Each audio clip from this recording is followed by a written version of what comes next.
Unit 2 Electronic Spreadsheet Advanced. The learning outcomes: Analyze data using scenarios and goal seek. ये पहला learning outcome है जो इस video में हम कंप्लीट करेंगे।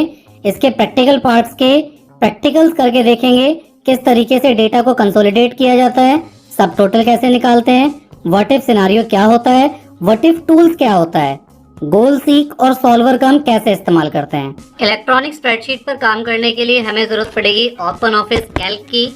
ओपन ऑफिस सूट का ये दूसरा एप्लीकेशन है। इससे पहले हमने डिजिटल डॉक्यूमेंटेशन के लिए ओपन ऑफिस राइटर को स्टडी किया था। अभी हम स्टडी करने वाले हैं ओपन ऑफिस कैल्क। इसके लिए आप अपने स्टार्ट ऑप्शन पर जाएंगे, CALC टाइप करेंगे, ओपन ऑफिस कैल्क लिखा हुआ नजर आएगा, आप इस पर क्लिक करेंगे। अभी जो स्क्रीन आपको सामने नजर आ रही है ये ओपन ऑफिस कैल्क की स्क्रीन है जो बिल्कुल माइक्रोसॉफ्ट एक्सेल की तरह लगती है और इस पे हम वही सारे काम इम्प्लीमेंट कर सकते हैं जो हम एक्सेल पे करते हैं, स्प्रेडशीट पर करते हैं।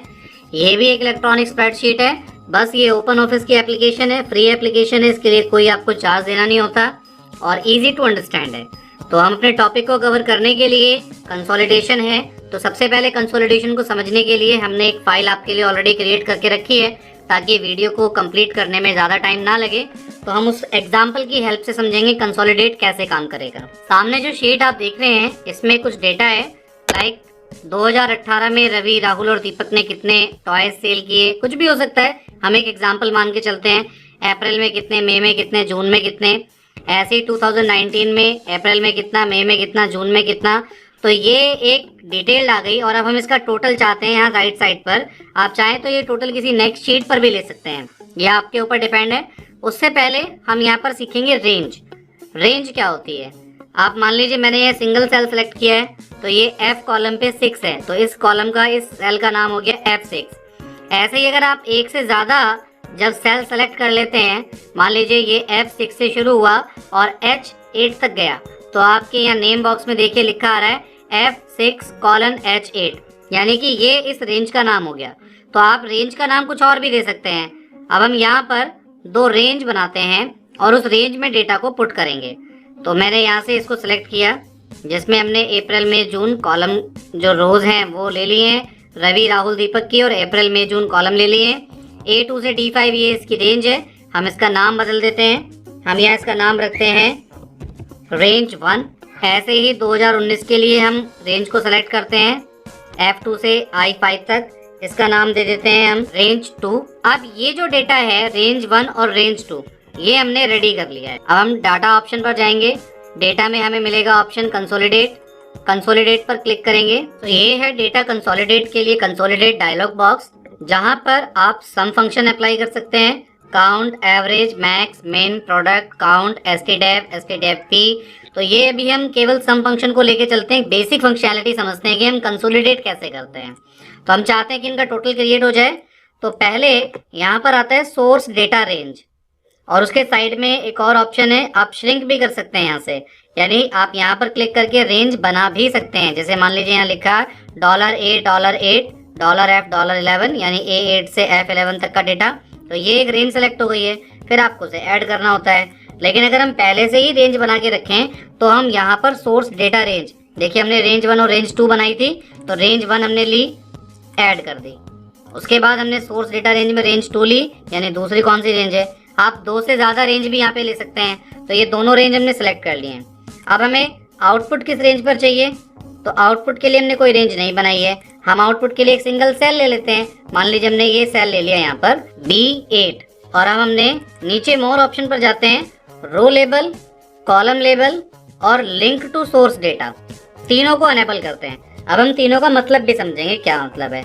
रो लेबल का मतलब हुआ कि आपकी जो राहुल, रवि, दीपक ये रोज नजर आ जाएं, इसके अकॉर्डिंग डेटा कैलकुलेट हो, अप्रैल मई जून मंथ वाइज कैलकुलेट हो जाए और लिंक भी रहे वो सोर्स डेटा के साथ में, ताकि अगर ऊपर कोई चेंजेस हो तो नीचे भी वो चेंजेस रिफ्लेक्ट हों। हम ओके करते हैं। अब आप देखिए हम इसका मंथ का थोड़ा सा जो विड्थ है कॉलम की वो इंक्रीज कर देते हैं। अब यहाँ पर ये रो वाइज भी डेटा आपका कैलकुलेट हो गया, कॉलम वाइज भी कैलकुलेट हो गया है। अब हम इसका टोटल देखते हैं कि यह सही टोटल आ रहा है क्या। अब आप देखिए अप्रैल में 50 थे रवि के, यहाँ 2019 में अप्रैल में 55 थे, तो 50 और 55 दोनों का टोटल यहाँ आ गया। ऐसे मई का आ गया, जून का आ गया, ऐसे ही राहुल का भी, दीपक का भी आ गया। तो हमने रो वाइज और कॉलम वाइज दोनों वाइज कर लिया। अब हम यहाँ पे डेटा चेंज करते हैं। मान लीजिए हम यहाँ अप्रैल के 55 को 50 कर देते हैं। तो देखिए यहाँ नीचे ऑलरेडी 100 हो गया है। तो ये एक कंसोलिडेशन है कि आपका डेटा लिंक भी हो गया है। इधर आप लेफ्ट साइड में देखेंगे प्लस बटन भी है। जैसे ही प्लस बटन पे क्लिक करेंगे तो यहाँ पे देखिए रवि की डिटेल्स आनी शुरू हो गई शीट 1 के अंदर। शीट 1 के अंदर 2 डेटा आ गए। ऐसे ही नेक्स्ट फिर आपकी राहुल की आ गई। उसके बाद फिर आपका दीपक का डेटा आ गया। तो आपको यहाँ पर रो वाइज भी डेटा का कलेक्शन सेग्रीगेट होकर नजर आ रहा है। तो ये एक अच्छा तरीका है डेटा को कंसोलिडेट करने का। अगले टॉपिक की तरफ चलते हैं। तो ये था हमारा यूज कंसोलिडेट डेटा। अब आते हैं क्रिएट सब टोटल। सब टोटल कैसे करेंगे? तो सब टोटल के लिए हमारे पास एक शीट है और उस शीट पर हम चलते हैं। ये है हमारे सब टोटल को समझने के लिए हमने ये पहले से आपके लिए क्रिएट करके रखी हुई है। आप अपने हिसाब से कुछ भी बना सकते हैं। आप देख रहे हैं यहाँ पर कुछ डेट्स डाली हैं, कुछ आइटम के नाम लिखे हैं। हमने उन सेलर के नाम लिखे जिनसे हम ये सामान खरीदते हैं और हम कितना कितना लेते हैं क्वांटिटी लिख दी है। अब सब टोटल क्या करेगा? ये एक तरीके से ग्रुपिंग करेगा। मान लीजिए अब कीबोर्ड है, यहाँ पर कीबोर्ड परचेज हुआ 17 तारीख को, 18 तारीख को। कीबोर्ड दीपक एंटरप्राइजेस से लिए गए 10, फिर टेक्नोकॉम से खरीदे गए 4। ऐसे ही फिर आपके माउस आ गए, पेन ड्राइव आ गई।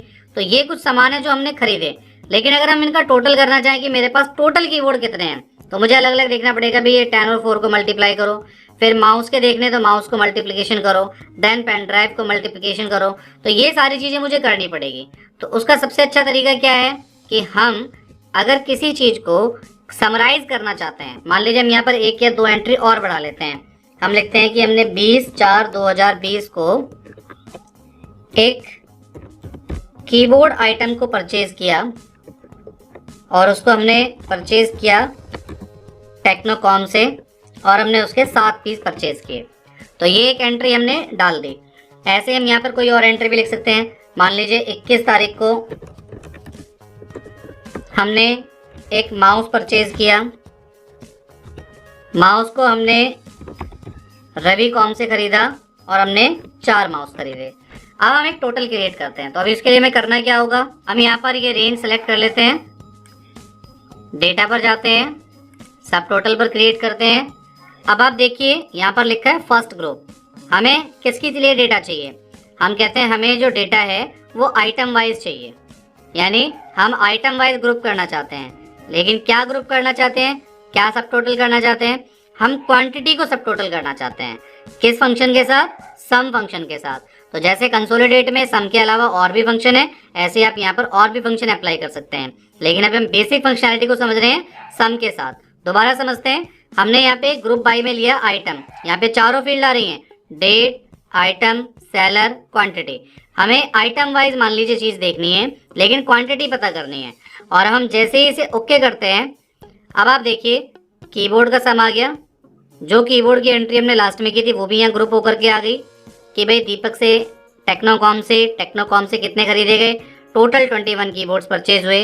माउस हमने 16 खरीदे, पेन ड्राइव हमने 11 खरीदी और ग्रैंड टोटल 48 खरीदा। तो ये एक अच्छा तरीका है कि हम डेटा को एक समराइज वे में देख पाते हैं। तो सबसे बेस्ट तरीका हो गया सब टोटल करने का कि ग्रुप वाइज आप डेटा चेक कर सकते हैं। अब मान लीजिए ये तो आपका ग्रुप बाय हो गया आइटम। हम डेटा पर जाते हैं, सब टोटल पर जाते हैं। अभी अगर हमें देखना हो कि भाई सेलर से हमारे पास क्वांटिटी कितनी आ रही है। सेलर का मतलब हुआ जैसे मान लीजिए दीपक एंटरप्राइज से हमने कितना सामान लिया है। तो अब हम सेलर को लेते हैं, सेलर वाइज क्वांटिटी कैलकुलेट करते हैं। तो अब देखिए कि दीपक एंटरप्राइज से हमने 13 आइटम खरीदे, रवि कम्युनिकेशन से 14 आइटम खरीदे और उन 14 आइटम में भी माउस कितने, पेन ड्राइव कितनी, जो जो हमने सामान खरीदा उसकी हमारे पास ग्रुप बाय होकर के एंट्री आ गई। तो ये है सब टोटल। सब टोटल को हम अलग तरीके से भी देख सकते हैं। इसमें हम ग्रुप 3 तरीके से भी कर सकते हैं, ज्यादा भी कर सकते हैं। मान लीजिए हम डेटा पर गए, सब टोटल पे क्लिक किया। ये पहली डिटेल थी जो हमने सेलर और क्वांटिटी की ले ली। मान लीजिए सेकंड ग्रुप में हमने आइटम और क्वांटिटी ले लिए। आप थर्ड ग्रुप भी जा सकते हैं, 3 ग्रुप मैक्सिमम इसमें बन सकते हैं। आप फर्स्ट ग्रुप में हमने सेलर और क्वांटिटी लिए, सेकंड ग्रुप में हमने आइटम और क्वांटिटी को टोटल कर रहे हैं हम।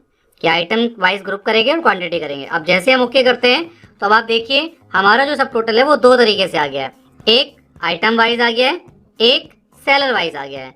तो ये एक अच्छा तरीका है कि आइटम वाइज भी सेलर वाइज भी दोनों तरीके से ग्रुप करके सब टोटल दिखाना कि कीबोर्ड का सम कितना हुआ 10 हो गया, पेन ड्राइव्स का सम कितना हो गया 3 हो गया। दीपक एंटरप्राइजेस ने टोटल जो अपने सामान लिया उसके अंदर भी ग्रुपिंग करके इसने दिखा दिया।